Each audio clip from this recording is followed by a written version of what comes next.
جئنا تبصرة عن كل ضلال أعددنا بضع رسال.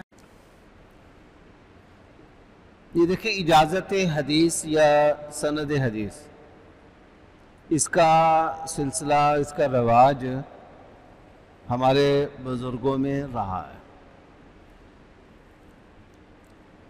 سند کے دو مقصد ہوتے ہیں۔ ایک مقصد ہوتا ہے سند کے ذریعے حدیث کو ثابت کیا جاتا ہے۔ یہ ضرورت تو حدیث کی کتابوں کے مدون ہونے کے زمانے تک تھی۔ ان کے بعد وہ کتابیں چونکہ تواتر کے ساتھ امت میں پھیل گئیں، اس لیے اب ان میں اس حوالے سے ضرورت، یعنی ہم سے لے کر امام بخاری تک سند کی ضرورت نہیں ہے، کیونکہ صحیح بخاری مشہور و معروف ہے۔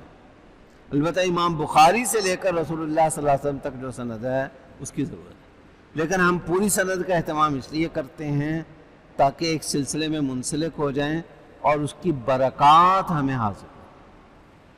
اس لیے امت نے اس انداز کو باقی رکھا۔ پھر سند کی دو قسمیں ہوتی ہیں۔ ایک تو سند درس ہوتی ہے، یعنی جس سے آپ نے حدیث پڑھی ہے، درسن پڑھی ہے، سامنے بیٹھ کر پڑھی ہے، پوری کتاب پڑھی ہے، بخاری پڑھی ہے، پوری ترمذی پڑھی ہے۔ اور دوسری ہوتی ہے سند اجازت۔ اجازت جو ہے یہ بھی کوئی نئی چیز نہیں ہے، بلکہ محدثین کے ہاں متعارف ہے۔ مناولہ بالاجازہ اور اس طرح مختلف شکلیں اجازہ کی وہ پائی جاتی ہیں۔ یہ بھی برکت کے لیے ہوتا ہے۔ ہمارے پاس کوئی اس طرح کی انوکھی سند حدیث نہیں ہے جو کسی اور کے پاس نہ ہو۔ اللہ کا فضل ہے کہ ابھی ہمارے مشائخ میں بڑی بڑی شخصیات پاکستان میں موجود ہیں جن کی اسناد ہم سے عالی بھی ہیں اور ان کی اسانید ہم سے زیادہ بھی ہیں۔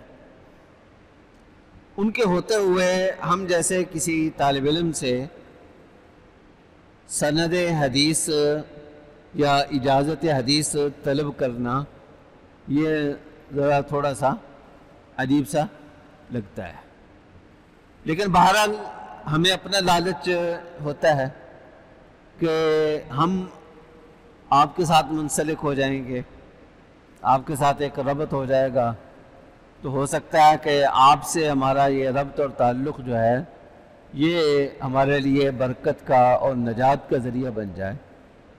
اس امید پر ہم نے جن اساتذہ سے بھی حدیث کی کوئی بھی کتاب پڑھی ہے اور جن جن مشائخ سے ہمیں اجازت حاصل ہے، وہ سب کی اجازت میں آپ تمام حضرات کی خدمت میں پیش کرتا ہوں۔